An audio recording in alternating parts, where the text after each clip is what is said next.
Então vamos lá. Eu fiz uma abertura de caixinha de dúvidas no Instagram sobre esse período, sobre o período pré-gestacional e sobre o período gestacional. Então também vou acompanhar, vou ler aqui as perguntinhas. E se você quer deixar mais alguma dúvida aqui nos comentários, fique à vontade também. Pra gente iniciar, eu queria começar com a pergunta da Kênia Fonseca, que fez: é válido focar no atendimento materno-infantil, mais na nutrição materna, porque a maioria foca mais em crianças? Então, a gente já teve esse encontro sobre a atuação do nutricionista materno-infantil e dentro da nutrição materno-infantil ainda existem várias possibilidades de nichar ainda mais, de se especializar ainda mais. Então, ela quis saber se é legal a gente focar mais na mãe, no materno, do que nas crianças. Você pode focar apenas nas crianças, você pode focar nas mães, ou você pode focar nos dois. O que eu gosto muito é que a gente tenha uma conduta de dedicação em algo de aprofundamento. Então, que se eu for trabalhar com nutrição e fertilidade, que eu me aprofunde nisso, que eu me dedique, que eu mergulhe nesse mundo, porque certamente os meus resultados serão muito melhores. E vai ser um caminho mais efetivo para eu conquistar a referência na área. Porque, claro, eu vou ter o conhecimento muito mais dedicado, muito mais aprofundado. Então, várias nutris já seguem a linha da fertilidade e algumas a linha infantil. Eu gosto muito do materno-infantil, trabalho prioritariamente com os primeiros 1000 dias, gestação, amamentação e alimentação complementar, e deixo as crianças maiores para as nutris que se dedicam e se especializam nisso, nas dificuldades alimentares, que muitas vezes precisa de uma equipe multidisciplinar. Então, eu gosto de acompanhar a gestante, por quê? Porque na gestação a gente pode contribuir muito para a saúde materna e para a saúde do bebê. Existem várias orientações que a gente já dá a partir do período pré-gestacional, gestacional, para a gente conseguir, por exemplo, o sucesso da amamentação, o desenvolvimento do paladar do bebê, que já se inicia no período gestacional através da nutrição placentária. Então, existem várias orientações que a gente consegue aprimorar durante o período gestacional. E se eu não acompanho essa mãe, muitas vezes ela não vai receber essas orientações nutricionais que são tão importantes. Orientações do parto, da importância do clampeamento no momento ideal para a nutrição do bebê futura. Então, são orientações que eu não abro mão, que quando eu tenho a oportunidade, quando a gestante chega até mim, ela recebe todas essas orientações e muito mais. Então, a gente pode sim contribuir muito, assim como a gente pode se aprofundar em algum parâmetro específico, como a fertilidade. Falando então de período pré-gestacional, eu oriento que se essa mãe, se essa mulher, ela tá com dificuldade para engravidar, que ela procure não só um tratamento ginecológico, um tratamento médico, mas que ela também busque um tratamento, um acompanhamento nutricional, porque a gente consegue uns resultados muito efetivos através da alimentação, através da suplementação, através da nutrição. Então, vale muito a pena ter em conjunto com o tratamento médico o tratamento nutricional. Existem excelentes nutricionistas que são especialistas em nutrição e fertilidade. Não é tão simples assim para alguns casos, então precisa de uma suplementação específica, de um acompanhamento especializado. E são vários nutrientes que a gente pode acompanhar durante esse período. Por exemplo, os níveis de vitamina D, que estão diretamente relacionados com a fertilidade. Como está o intestino dessa mãe, dessa mulher. Vitaminas do complexo B, vitamina B12, os níveis dos minerais, do ferro, do zinco, do selênio, Todos esses micronutrientes a gente faz uma otimização. Eu acredito muito também nas terapias alternativas, para a gente provocar um relaxamento, uma confiança, um bem-estar maior para a mulher, que também contribui e muito no período pré-gestacional, para que ela consiga ter uma concepção ideal. E depois, quando ela está no período gestacional, aí a nutrição entra com tudo também, aprimorando esse período, contribuindo para o desenvolvimento fetal. Eu já vou falar sobre umas das orientações, as principais orientações que eu costumo dar no atendimento clínico. Vou compartilhar com vocês. Então, quando a gestante chega até nós, primeiro a gente pratica uma escuta ativa. Não é efetivo a gente chegar para a gestante e planejar um cardápio lindo, maravilhoso, um plano alimentar calculado, isso porque a gente já nem faz mais isso, né? Mas um exemplo, né, de quem ainda é protocolado, de quem ainda não se sente segura em não fazer esse tipo de cálculo. Mas, muitas vezes, aquela mãe, aquela gestante, ela está em processo de alteração hormonal tão acentuado, ou tendo sintomas como náusea, enjoo, sensibilidade ao cheiro, ela não vai conseguir muitas vezes nem comer naquele momento inicial, muito menos seguir um plano alimentar ideal, calculado e completo. Então a gente tem que ter a empatia, a gente tem que ter a humildade da gente ouvir essa mãe, quais são os anseios, quais são as inseguranças que ela está sentindo, se essa gravidez foi desejada ou não. Às vezes ela quer só falar, desabafar. Ela quer ali encontrar um apoio, encontrar alguém que escute ela nesse momento de alterações hormonais, né, que a gente chama parentalidade, onde ela está se tornando mãe. E esse momento muitas vezes vem cercado de várias angústias, dúvidas, medos, inseguranças, fragilidade emocional. E ela precisa de alguém que a escute. Alguém que segura na sua mão e fala, você não está sozinha, a gente vai conquistar juntas. Então, o que eu quero dizer com isso é, não se prendam aos protocolos. Tenha um espaço confortável onde você pode ouvi-la. Determine um tempo para isso, né? A gente não consegue fazer uma consulta de 20 minutos, 30 minutos, então esse tempo precisa ser estendido. E aí ela fala, ela compartilha com a gente, e através disso, da gente compreender o momento que ela está passando e as suas demandas, a gente consegue traçar com ela um plano alimentar ideal, onde ela vai conseguir seguir o plano e não só idealizar algo que ela não vai conseguir colocar em prática. Então a gente faz a escuta, faz o planejamento e junto com isso a gente já compreende o que ela gosta, o que é primordial para a gestante, quais são os hábitos alimentares dela que a gente pode manter, que não precisam ser alterados, modificados, porque fugir muito da rotina nesse momento não é ideal. Dietas restritivas na gestação não é ideal, não é o momento de fazer dieta restritiva, não é o momento de ter uma perda de peso acentuada, é o momento de se cuidar. Momento de olhar para si, de manter o que já é ideal e melhorar o que a gente conseguir a partir dessa empatia, dessa conversa e do plano alimentar sugerido. Então, quando a gente pensa nesse período inicial da gestação, é importante a gente compreender como estava o estado nutricional da mãe no período pré-gestacional.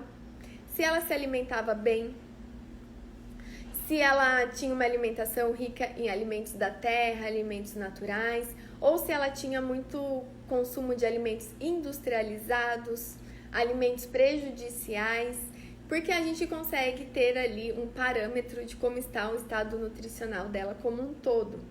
Então é o momento da gente mostrar para ela a importância dela se cuidar e não de chutar o balde, né? Não de falar, agora eu vou comer por 2, agora eu não tô nem aí, depois eu vou atrás do prejuízo. Não, pelo contrário, é o melhor momento, é o melhor incentivo, é a melhor razão para você se cuidar. Porque além de você vai estar nutrindo o seu bebê. Você vai estar contribuindo para o bom desenvolvimento do seu filho. Então não é o momento de chutar o balde, de comer qualquer coisa, comer de tudo. Sim, é o momento de você ter carinho com você, de você se olhar com mais carinho e não tem nenhum problema você comer aquela comida afetiva, comer o bolinho da vovó, não tem problema nenhum, isso faz bem, isso nos dá conforto, isso também é importante, mas priorizar a base da alimentação com a base nos alimentos naturais. Então eu diria que tão importante quanto a gente consumir os alimentos ideais é eliminar o que é prejudicial.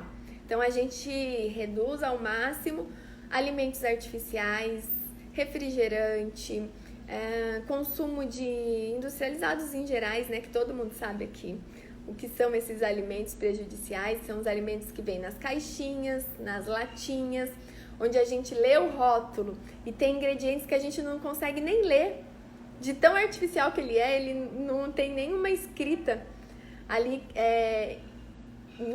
natural aos nossos olhos, né? São ingredientes realmente prejudiciais. Então, eliminar esses alimentos nessa fase, para a gente ir também melhorando um grau de desbiose que a gente possa ter. O que é isso? Todos nós temos um grau de desbiose. O que é desbiose? É um desequilíbrio intestinal. É fundamental que a gente tenha o nosso intestino funcionante e colonizado da maneira ideal. Não importa o período que a gente esteja, a gente sabe que o nosso intestino está diretamente relacionado à nossa saúde como um todo. Antigamente a gente ouvia que o nosso intestino é o segundo cérebro. E agora, muito em breve, nós vamos ouvir, e já tem literatura, já tem artigo dizendo que o nosso intestino é o nosso primeiro cérebro. Não é o cérebro que comanda, mas é o intestino que comanda.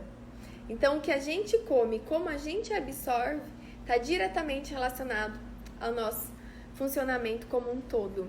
As nossas emoções, a nossa saúde, ao nosso sistema imunológico. Então, a gente precisa se alimentar bem, mas a gente precisa absorver da melhor maneira possível.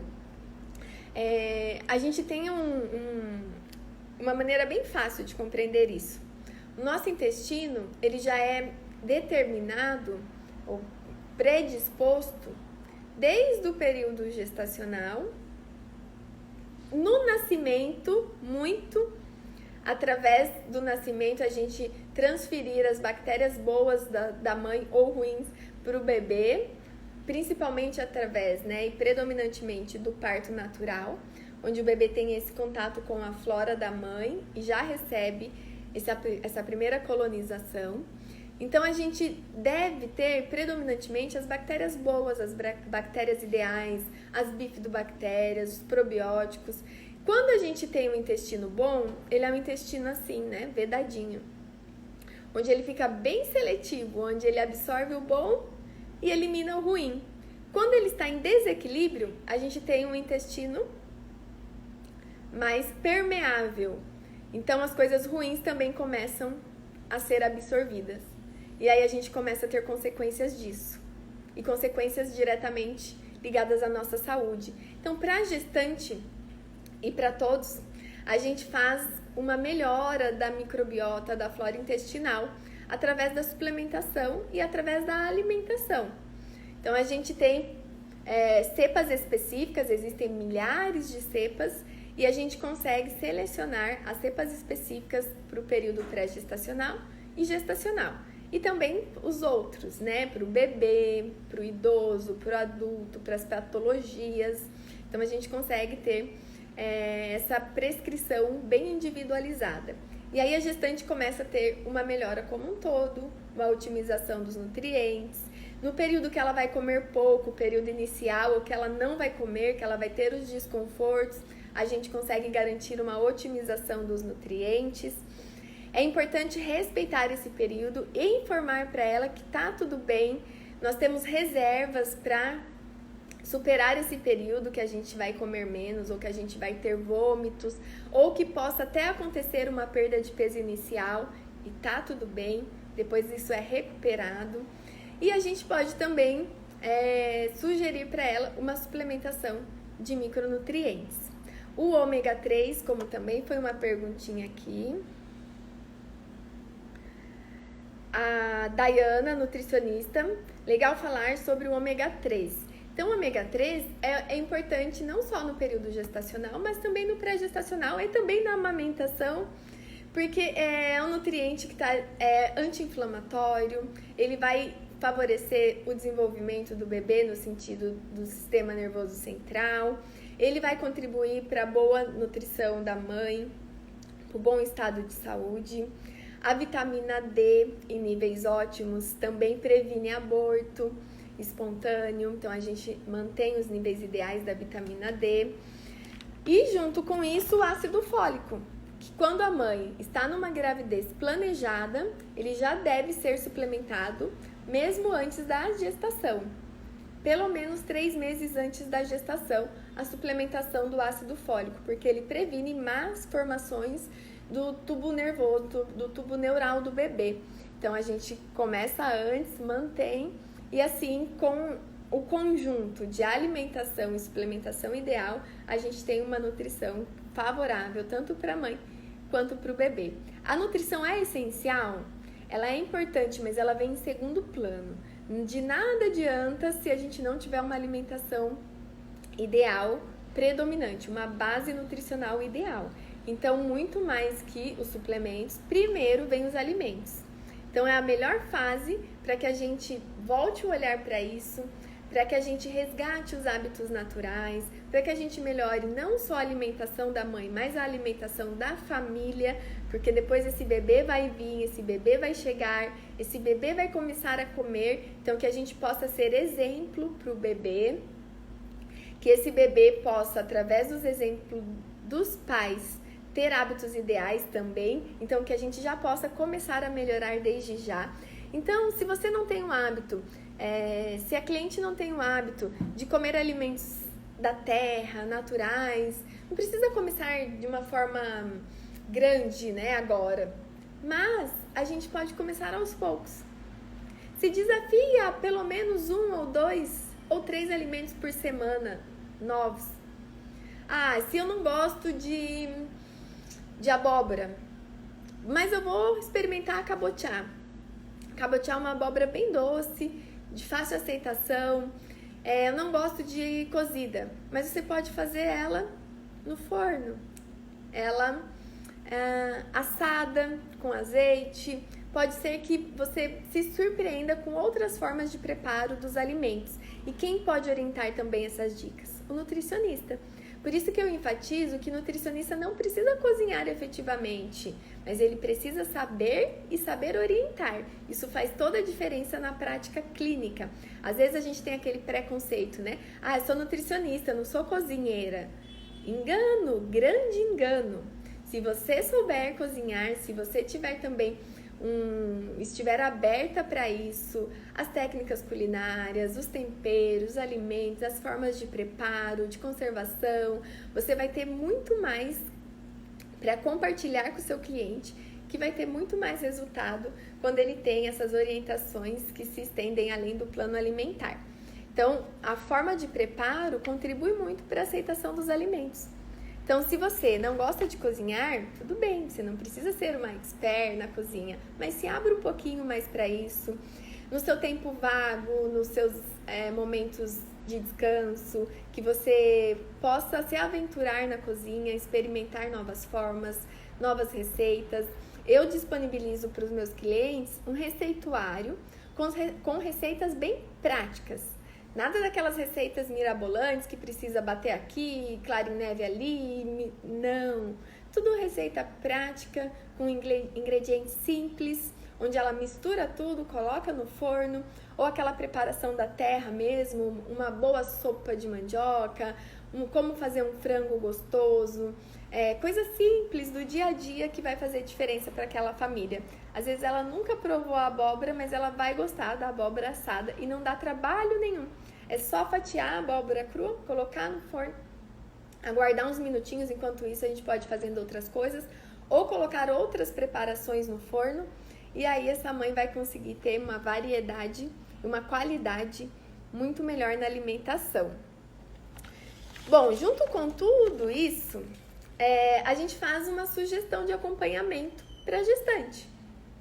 A gente pode, por exemplo, propor um encontro por trimestre, um no primeiro, um no segundo, um no terceiro. Se essa mãe tem alguma comorbidade associada, ou diabetes gestacional, ou hipertensão, ou qualquer outra comorbidade associada, pode ser que ela precise de um acompanhamento maior, menos espaçado. Se essa gestante já vem com o histórico ideal, a gente pode propor esses 3 encontros. Como que eu faço essa divisão? Então, o primeiro encontro é o encontro geral, onde a gente vai escutá-la, onde a gente vai ouvir, fazer a escutativa, fazer as orientações iniciais. A gente não precisa falar de parto, de amamentação no primeiro encontro, porque ela não está preocupada com isso, né? Tá muito distante ainda. A gente precisa orientar uma boa literatura para ela começar a mergulhar nesse mundo de forma humanizada, com conhecimento embasado. A gente pode começar a orientar, sim, por exemplo, esse daqui. Eu separei um livro aqui, que é um livro-chave, que todo pai, todo profissional, toda pessoa deveria ler, que é aqui. Besame Mútil, do Carlos Gonzalez. Como criar seus filhos com amor. Então, ela já pode começar a ler isso, porque a gente sabe que vivemos num mundo de valores invertidos, onde a mãe, instintivamente, vai querer cuidar muito desse bebê, vai querer dar muito amor, vai querer dar muito colo, vai querer acolher todo o choro dele, mas vai ter o mundo lá fora dizendo, olha, cuidado, hein? Seu bebê vai ficar mimado, carinho demais estraga. Ai, olha só, deixa ele chorar um pouco. A amamentação vai deixar a criança mimada, insegura. Então, com isso, a gente precisa estar muito convencida para a gente praticar o amor e que a gente entenda que amor demais nunca vai ser prejudicial. Pelo contrário, a gente vive o mundo que a gente vive hoje pela falta do amor, pela falta do cuidado. E a gente pode, sim, enquanto nutricionistas, mostrar esse lado para essa mãe, indicar essa literatura para essa mãe. A gente pode mostrar esse lado humanizado do parto, da amamentação, para que ela já possa ir se despertando para isso. Para quando chegar o momento do parto, ela tenha o conhecimento.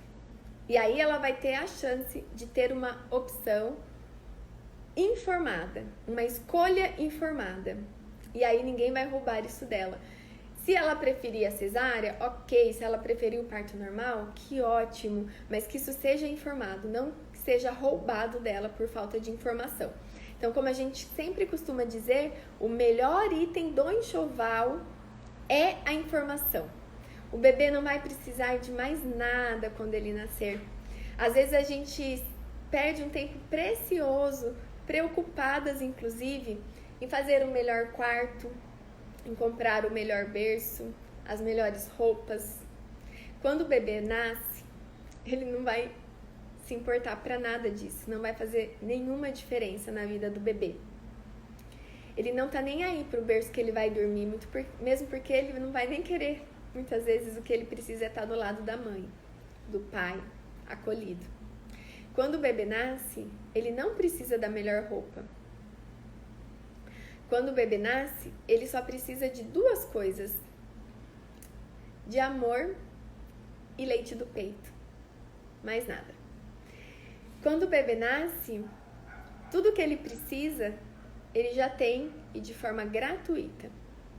Porque amor e leite do peito são gratuitos. E todo pai pode ofertar, todos os pais podem ofertar para o bebê.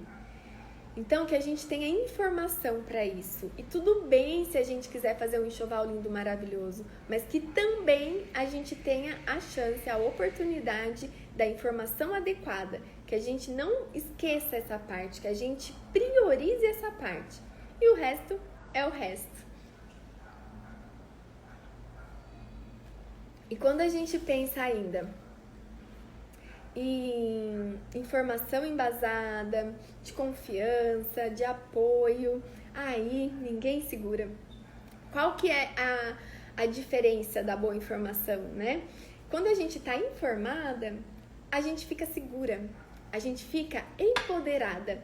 Eu sei que essa palavra, né, já está sendo muito usada, a gente não aguenta mais ouvir falar do empoderamento, mas o que é isso?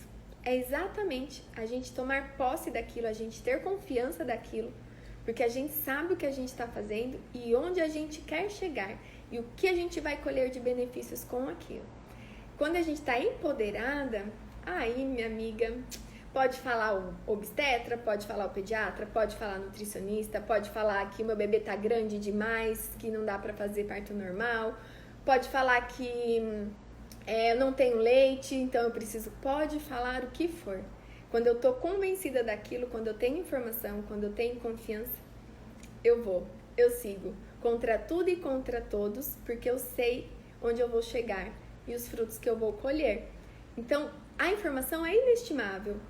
Então, que a gente possa cada vez mais valorizar o profissional de qualidade, o profissional que apoia a amamentação, o profissional que segura na sua mão e não apenas faz uma prescrição para você, porque certamente é o melhor investimento. Certamente, quando o meu bebê nascer, o melhor investimento vai ser na saúde, vai ser na alimentação, porque é isso que ele vai levar para a vida toda, são esses os frutos que ele vai colher para a vida toda. O leite materno não tem benefícios apenas na primeira infância. Ele tem benefícios para a vida toda. Hoje a gente colhe os frutos de todo o histórico da nossa vida, principalmente da base estrutural, dos primeiros 1000 dias. O que são os 1000 dias? Compreendem os 260 dias do período gestacional, então esse ser está sendo formado. O nascimento, os 370 dias do primeiro ano de vida, ou 375, né, ou 265, às vezes tem a variação, e os 370 dias do segundo ano de vida. Então, desde o período gestacional até o segundo ano de vida do bebê, eu estou formando a base dele, a base estrutural. É como se fosse o alicerce da casa do bebê. E nós temos a responsabilidade, olha o quão isso é profundo, né? O bebê não tem o poder de escolha ainda. Nós somos os responsáveis. Nós vamos determinar se essa base estrutural do bebê vai ser forte e resistente ou se ela vai ser frágil. E vai ter consequências e vai necessitar de reparos para a vida toda. Então, a boa nutrição no período gestacional, ela é inestimável, tanto para a mãe quanto para o bebê. Então, vamos agora para mais umas perguntinhas que vieram aqui, através da caixinha dos stories. E depois eu vou querer ouvir vocês também, tá? Então, se você é pai, se você é profissional, se você está nos acompanhando, deixa o seu recadinho lá que a gente vai compartilhar para que outras pessoas também possam conhecer, vir aqui, ouvir o recadinho, ouvir as informações e também se beneficiar com isso. Se você conhece um profissional, uma nutricionista, que também se identifica com essa área, não esquece de compartilhar a live com ela, tem uma flechinha aqui e a live vai ficar salva aqui no perfil por 24 horas. Olha que pergunta bacana da Caroline. Ela perguntou: posso ingerir comida japonesa, o que for cru? Ótima pergunta, porque no período gestacional a gente tem as orientações, os cuidados que a mãe deve ter nesse momento, que é evitar alimentos crus, evitar comer fora em unidades de restaurantes que não têm o cuidado higiênico sanitário. Sabe aquelas comidas, aqueles alimentos que ficam expostos? Temperatura ambiente? Esses alimentos são os mais perigosos, principalmente os molhos, salada crua mal lavada, que fica naquele balcão por várias horas. Então, todo alimento seguro, ele pode ficar exposto por até 2 horas no máximo. Então, imagine quando a gente vai no self-service, que tem aquele balcão exposto, muitas vezes ele não está refrigerado na temperatura ideal ou não está aquecido acima de 60 graus para os alimentos quentes. Então, a gente precisa sim saber que Um alimento seguro é um alimento que está ou bem quente ou bem frio. Então, nada de temperatura morna, de alimentos expostos, isso para todos, né? O ideal para todos. Então, esses cuidados são preventivos, para que a gente não tenha uma intoxicação alimentar, porque para nós que não estamos gestantes, uma intoxicação alimentar pode ser num grau mais leve, mas para gestante pode ser num grau mais acentuado. Então, gestação não é doença, mas a gente precisa de um cuidado maior, porque a gente está, sim, num período de uma demanda maior, tanto nutricional quanto imunológica, então a gente precisa cuidar. O que a gente orienta em relação aos alimentos crus, a comida japonesa? A mãe pode comer? Pode, mesmo porque lá no Japão, as gestantes comem comida japonesa, né? Que normalmente vem um alimento cru. Qual é o grande problema disso? Garantir a segurança higiênico-sanitária daquele alimento, a qualidade nutricional, a segurança microbiológica, garantir que aquele alimento cru não está contaminado. Não é porque vai causar toxoplasmose não, tá, gente? Isso é uma confusão que as pessoas fazem. Se a gente conseguisse garantir 100% que aquele peixe cru não está contaminado, a gente poderia comer. Agora, aqui no Brasil, onde a gente fala em precariedade, lá no meu início de carreira, eu já fiz consultoria em restaurante, a gente sabe o quão difícil é garantir essa qualidade, essa boa prática de manipulação, tanto do ambiente quanto do profissional ali que vai preparar os alimentos, a gente sim corre o risco de consumir um alimento contaminado. Então, como prevenção, a gente evita, mas se o lugar é de sua confiança, se você tem uma garantia de que ali foi bem manipulado, foi bem transportado, foi bem armazenado, não tem um risco de contaminação, aí você pode consumir. Não é o problema real, e sim o cuidado na garantia da higiene, do conteúdo microbiológico ali, da contaminação do alimento, certo?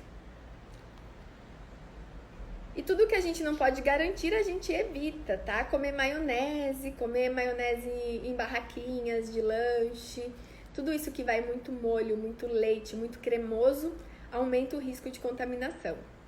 Os alimentos mais secos têm um risco de contaminação menor. Ótima pergunta, Carolina. Obrigada. A Isadora perguntando: é normal sentir muita dor e desconforto na virilha a partir da 37ª semana?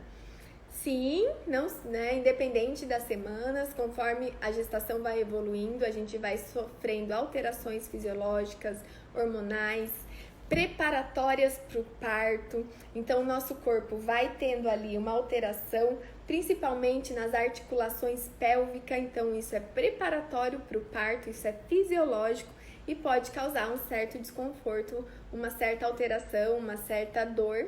E que tá tudo bem, isso não vai trazer prejuízos para o bebê e nem para a mãe. A Tatiane perguntando: você costuma suplementar a gestante? Então, sim, né, nós comentamos no início do nosso encontro a importância do conjunto, e aí a suplementação entra como um extra, né, como a cereja do bolo, para a gente aprimorar junto com uma alimentação ideal. Vamos ver aqui também se a gente tem mais alguma perguntinha. A Kaliane dizendo: deixa a live salva depois, please. Sim, a live vai ficar salva. Um beijo para Patrícia Delantônia, minha amiga de infância, lá de Cândido Mota, crescemos juntas. E ela faz um trabalho incrível, se formou em enfermagem, trabalha com enfermagem obstetra e ela é incrível, faz um trabalho lindo lá na Santa Casa de Cândido Mota. Um beijo. A Bruna, minha prima, gestante. A minha mãe dizendo que, por mais desinformada que ela era na época da minha infância, embutidos ela nunca dava. Mas também, né, mãe, nunca dava porque morava no sítio, não tinha muito à disposição. Então eu sou muito grata pelo início de vida que eu tive. Eu tenho certeza que um dos melhores presentes que eu recebi dos meus pais foi o amor e foi a alimentação. Eu já aproveito para fazer o gancho, então, e me pôr como exemplo.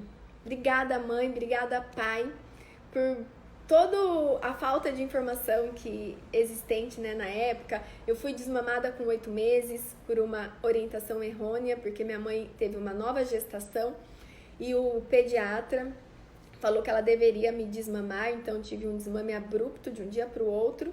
E a gente sabe que nova gestação não é um indicativo para desmame quando a mãe está em aleitamento materno, a não ser em gestação de risco, tá? Então, se a mãe tem histórico de aborto, se a gestação é de risco, aí a gente não procede, mas em gestação natural, normal, sem risco, a gente continua, até porque, né, gente, se a gente pensar no curso natural, lá nas aldeias indígenas, as mães amamentam 2, gestante, por que aqui a gente não poderia? Então vamos ter o olhar mais crítico, mais pro natural, mais confiantes. E aí, nos meus primeiros contatos com os alimentos, a minha mãe priorizava uma alimentação da terra, porque o meu pai plantava. Meu pai fazia feira, era feirante, então tinha em abundância todos os vegetais. Eu lembro muito da couve-flor, do tomate, do brócolis, do repolho, do quiabo. Então isso tinha muito frequente, né, todos os dias na minha alimentação, desde o início. E hoje eu tenho um paladar muito variado. Não tem um alimento da terra que eu não goste, que eu não coma. Claro que alguma coisa eu não gosto, um alimento muito gorduroso, alguma preparação, mas um alimento da terra, eu ainda não comi um que eu não goste. Então eu gosto de todos os vegetais, tubérculos, leguminosas, legumes, eu como absolutamente todos. Até os mais estranhos que as pessoas costumam não gostar, são os que eu mais gosto. Os amargos. E a minha mãe, detalhe, ela não gosta muito de doce, ou melhor, ela não gosta nada de doce. Eu gosto, como ainda um bolo numa festa, uma preparação esporádica, mas eu também não tenho muita tolerância para o doce. Meu paladar é muito mais para o salgado, porque eu herdei da minha mãe. A minha mãe é aquela que não come nem bolo em festa, pelo contrário, ela tem gastura, se ela come algo muito doce, ela fica desejando um salgado depois, e certamente eu herdei isso dela. Então a gente tem esse poder, né, de transferir os nossos hábitos, tanto bons quanto ruins. Por isso que é importante que a gente comece a melhorar o quanto antes. E hoje a minha alimentação, predominantemente de alimento de verdade, alimento da terra, foi uma herança, né, que meus pais puderam deixar para mim. E eu sou muito grata por isso. Obrigada, mãe. Que saudade da sua comida, que saudade do cheiro da sua comida, que saudade do seu frango com batata, do seu frango ao molho. Te amo, um beijo.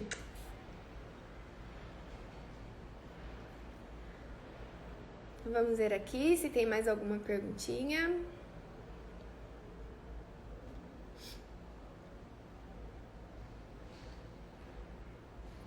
A Sabrina mandando um beijo de Portugal. Um beijo, Sabrina.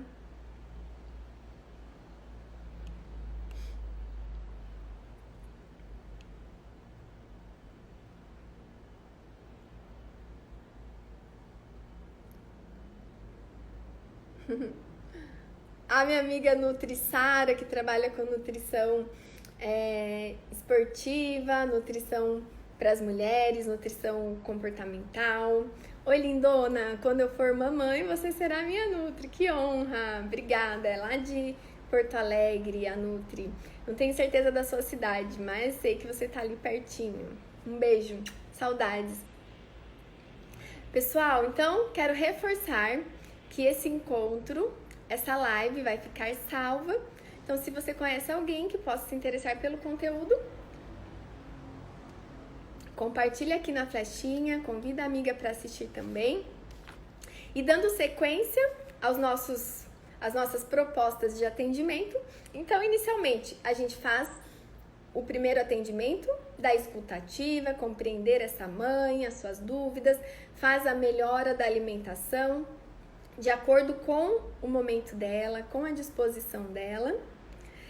Depois a gente tem o segundo encontro, aí sim a gente pode começar a falar sobre o parto ideal, sobre a importância do clampeamento no momento ideal, porque isso vai ser saudável não só para a mãe, o tipo de parto, mas também para o bebê.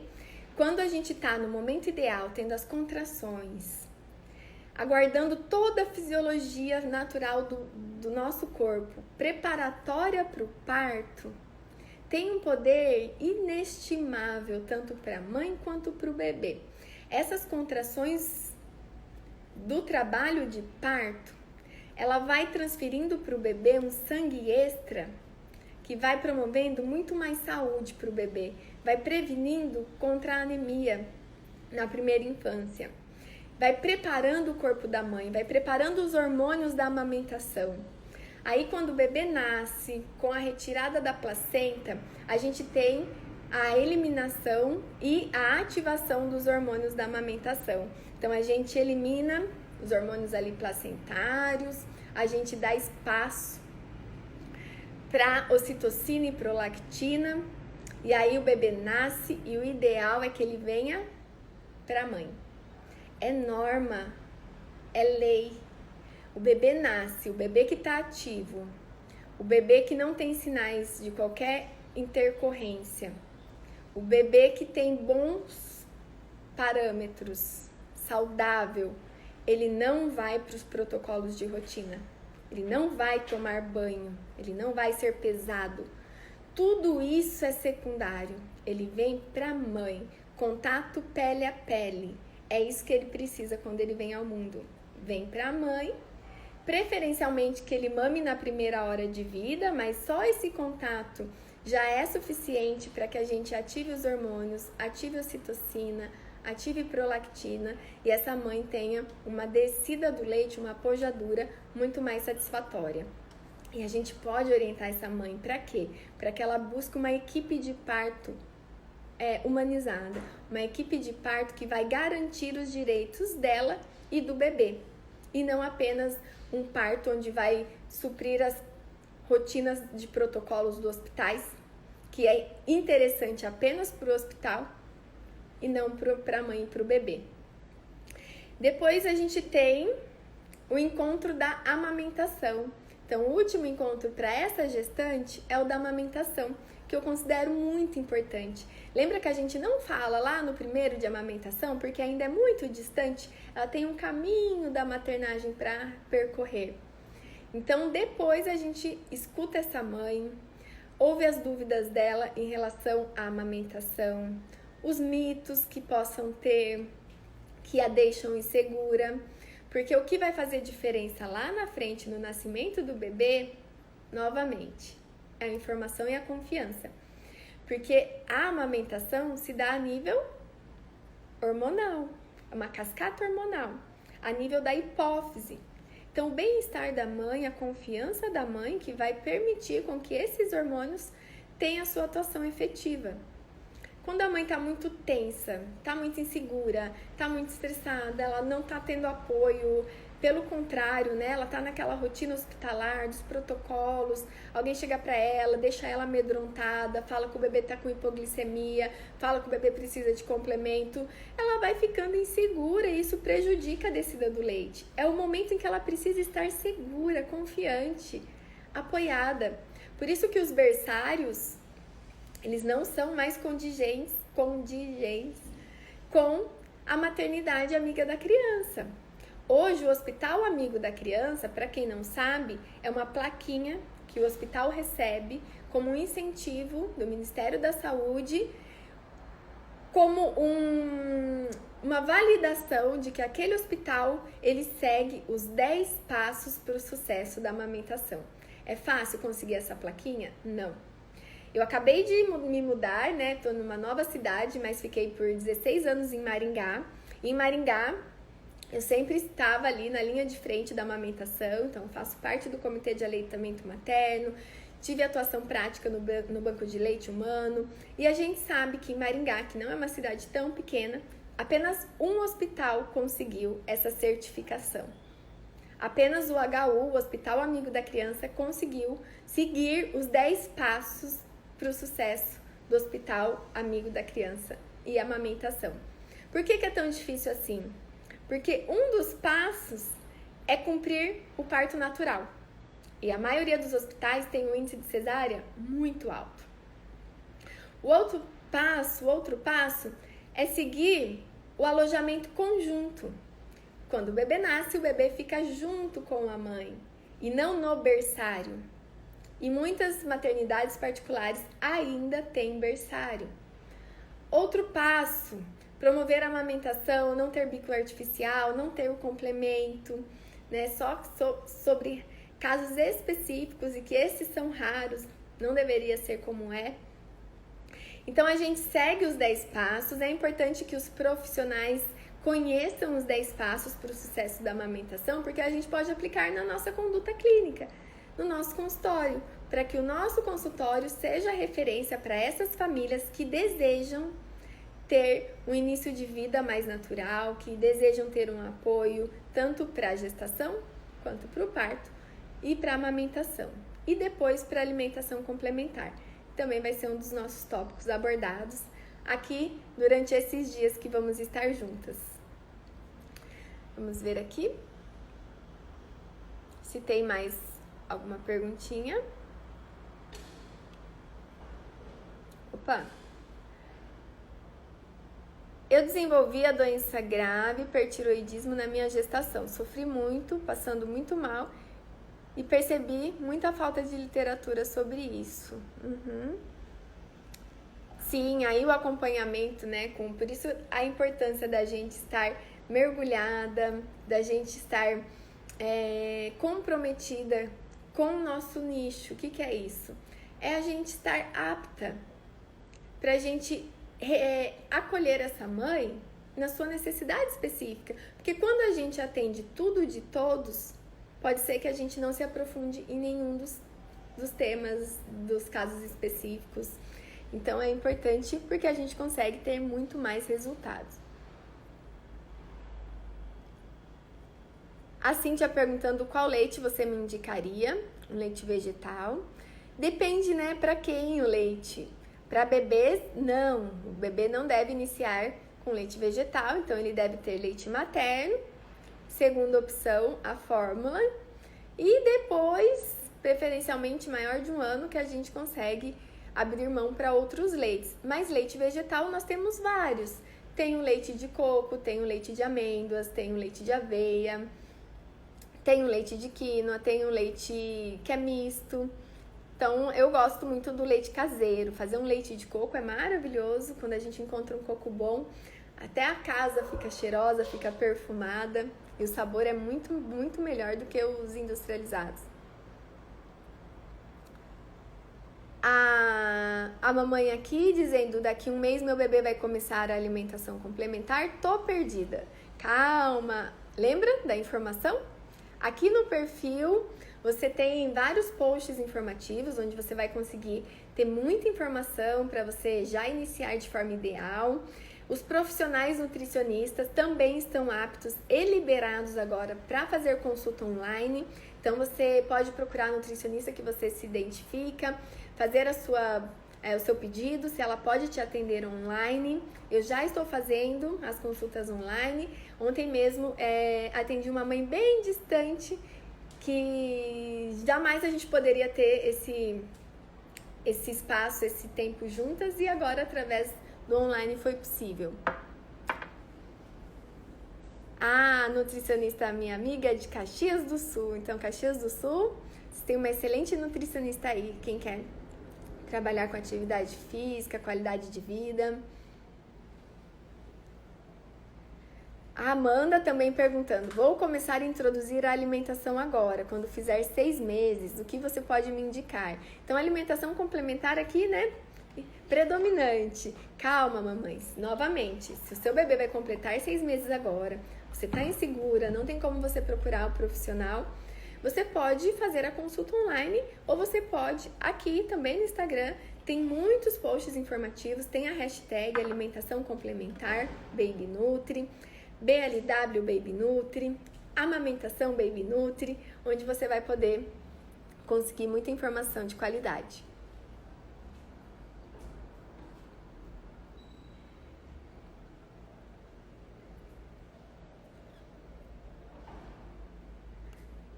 Obrigada, gente. Obrigada pelo carinho aqui.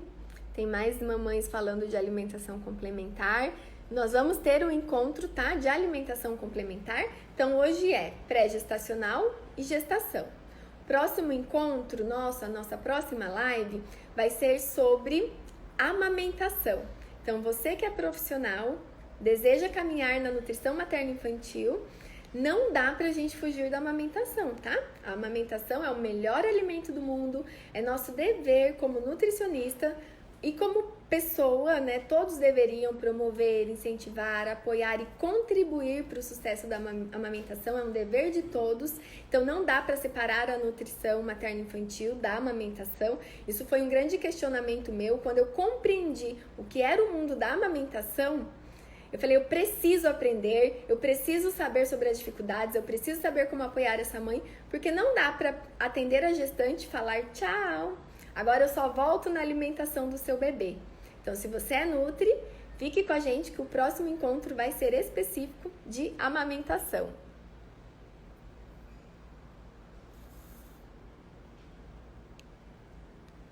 Então, eu finalizo aqui agradecendo a presença de vocês. Se alguma perguntinha aqui ficou sem resposta, eu vou revê-las para que a gente possa abordar nos próximos encontros. Vou deixar a caixinha de perguntas aqui nos stories para você deixar o seu recadinho, o que você colheu de positivo desse encontro de hoje, se fez sentido para você, uma mensagem que você queira compartilhar. Vou compartilhar daí todas lá nos stories, tá bom? Então, conto com vocês no próximo encontro. Não percam os materiais que serão encaminhados por e-mail. Entre as outras literaturas, essa daqui também, Amamentação, um presente para a vida toda. Então, a amamentação certamente também é uma das melhores heranças que podemos deixar para os nossos bebês. E o link para inscrição gratuita para o nosso consultório materno-infantil durante esses próximos 40 dias tá ali na link do perfil. Então, vai lá, deixa o seu e-mail, compartilha com quem você conhece e sabe que possa se interessar e que esse conteúdo possa contribuir. E agora a gente não tem desculpa, né? Nós estamos aqui todas no momento de apoio, algumas com mais tempo livre, outras não, mas o meu convite é para que a gente possa juntas passar por tudo isso, porque logo a gente vai passar, não tenho dúvidas, e que seremos pessoas muito melhores, muito mais fortalecidas, muito mais humanas, né? E que a gente possa levar a informação do respeito, do amor, do cuidado, do carinho, da boa alimentação. E muito obrigada, então, para todos que estão aqui. Um beijo grande, até o próximo encontro.